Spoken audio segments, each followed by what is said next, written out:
બેઠી બેઠી ખબર પડે કે અરે મારો દીકરો મને યાદ કરે થાય ને. આપણે માંગ કરીએ ને કશું મળવાનું, અહીંયા માણસ આવે ને તો કે માતાજી પાસે જઈએ પૂછી લઈએ કે આપણું સારું થઈ જાય ને આપણે સુખી થઈ જઈએ. હું એવું કહું છું મારી પાસે નહીં, સ્વયં ભગવાન કૃષ્ણ કે નારાયણ કે વિષ્ણુ કે હનુમાનજી કે રામ ભગવાન આવીને બી તમને આશીર્વાદ આપશે ને તો તમારું સારું નહીં થાય. કારણ કે તમે એમની જે ભક્તિ હતી ને તમે ભૂલી ગયા છો. તમે એમનો સંગ છે ને છોડી દીધો છે. તમે એમના કીધે રહ્યા નથી.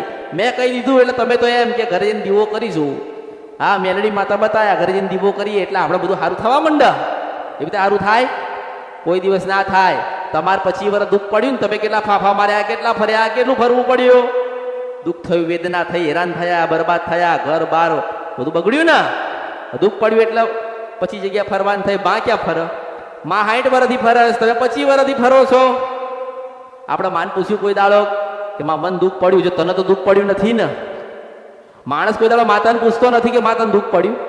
કોઈ પૂછ્યું? કોઈ પૂછ્યું? કોઈ નહીં પૂછ્યું. આ તો કે માતાજી અમારે તો દુઃખ છે, લગ્ન થતા નથી, દીકરા થતા નથી, દીકરી જતી નથી, સૂતા શેડા થઈ ગયા, ઘર નથી, બંગલો નથી, બંગલો હતો તો વેચાઈ ગયો, ધંધા ચાલતા નથી. આપણે માન કોઈ દાડો પૂછ્યું નથી. આ કળિયુગમાં માણસે માને નહીં પૂછ્યો કે માં તને કેવું તાર સારું છે ને. મને મળવા આવે ને, મને હજારો લાખો કરોડો માણસ મળી ગયા ને કોઈ મને પૂછ્યું નથી કે માં તાર સારું છે ને. કોઈ પૂછ્યું? મને નહીં. તમારે માન તમે પૂછ્યું કોઈ દાડો? ખોડિયાલને પૂછ્યું કે માં તાર સારું હે ને? હું એવું કહું છું કે હવાર નહીં તો હાજે ખાલી એટલું પૂછો કે માં તાર સારું હોય ને. સપનામાં કેમ કે બેટા સારું તો માનવાનું કે કળિયુગમાં મેલડી બેઠી હતી.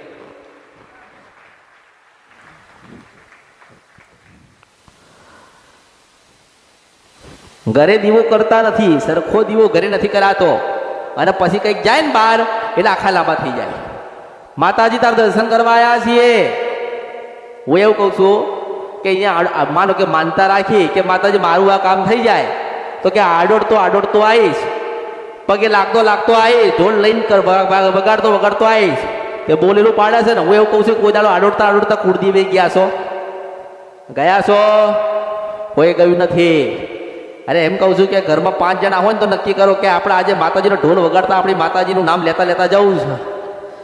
તો માતા રાજી થાય ને, મઢમાં બેઠી બેઠી કહે કે મારી વસ્તી મારા દીકરા ને દીકરો વાગતા ઢોલે આવે છે તો મારે ગરબે ગાવા જવું જ પડે.